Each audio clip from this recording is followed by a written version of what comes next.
এই টোপরটা কেটে গোল করে সেট করে নেওয়ার প্রস্তুতি হলো। এই মাথার মধ্যে টোপরটা তো চৌকো গোল করে কেটে নেওয়া হলো। এটা দুমুখো শলা, একটা দুটো এমনি শলা।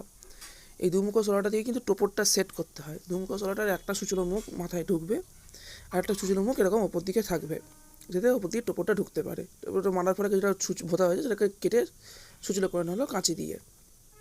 মতো সুন্দর করে টোপরটা পরিয়ে দেওয়া হয়, যাতে করে টোপরটা না হেলে দোলে এবং কাপড়টা সূচলো থাকার ফলে টোপরটা ঢুকে যায় এটাতে।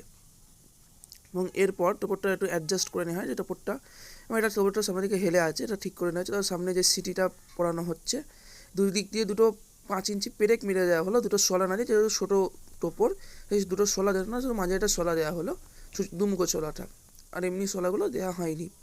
এই ক্রাউনটা এবার পেছনে সেট করা হবে। টোপরের পেছনে যে ক্রাউন, সেই ক্রাউনটা সেট করার জন্য আমরা পেরেক ইউজ করব।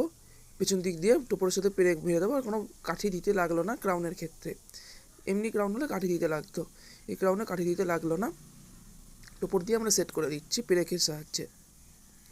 এবার কান পাশা দুটো একটু উঁচু করে সেট করে যাতে চুলটা সুন্দর করে দেওয়া যায়। এর জন্য আমরা দুপাশে দুটো শলা ঘিরে নিয়েছি ঠাকুরের বডির সাথে। এবার ঠাকুরের চুল দিয়ে নেওয়া হচ্ছে এবং পদ্মটা কেটে নেওয়া হচ্ছে।